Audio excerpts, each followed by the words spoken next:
तर फडणवीस साहेब नाराजी अंगावर घेऊ नका असा सल्ला मनोज जरांगे पाटील यांनी फडणवीसांना आज दिला। पत्रकार परिषदेत त्यांनी पुन्हा एकदा फडणवीसांवर टीका केली आहे। मी जेलमध्ये गेलो तरी उपोषण काही सोडणार नाही, मी माझ्या भूमिकेवरून हटणार नाही असं जरांगे पाटील म्हणतायत। मराठे ग बसत नाहीत। कालपासून मराठ्यांनी शांततेत बैठका सुरू केल्या, हे मला माहीत झालं रात्री। मराठ्यांनी कालपासून बैठका सुरू केल्या, इतक्या ताकदीनं तालुक्यात मराठी बैठका घ्यायला लागलेत। भानावर या फडणवीस साहेब, आणखीन तुम्ही संधी सोडू नका। तुम्ही मराठ्यांची नाराजीची लाट अंगावर घेऊ नका।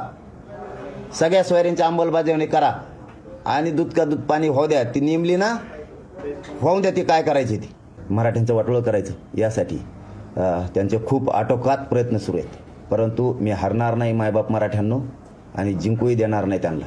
काहीही झालं तरी त्यांनी जेलला टाकू द्या, सोडू द्या मला, मी मरेपर्यंत माझ्या मायबाप गोरगरीब मराठा करोड समाजाच्या सोबत राहणार आहे, पण गद्दारी करणार नाही। ह्या लेकरांना वाटतंय जरांगे पाटील जरी मराठा आरक्षण लढत असला तरी आपल्यासाठी लढू शकतो, म्हणून हे लेकर इथं आले। तुम्हाला ह्या 8,000 पोरं निवड केलेत आणि तुम्ही ह्या जागा रिक्त ठेवलेल्या आहेत। मी प्रेसच्या माध्यमातून जाहीर सांगतो, रिक्त ठेवल्या, तुम्हाला ही भरती करावं लागेल, आणि ती पण आचारसंहिता लागायच्या आत।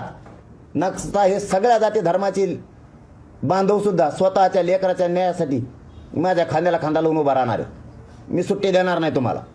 काय संचारबंदी लावायचं कारण आहे तिथं काय घडलंय? तिथं काय उद्रेक होणार आहे? तिथं जाळपोळ होणार आहे? तिथं काही कापाकापी झाली? तिथं काही दंगली झाल्या? पोलीस बांधव आडवे झाले, मराठे माघारी आले। किती सन्मान करायचा कायद्याचा?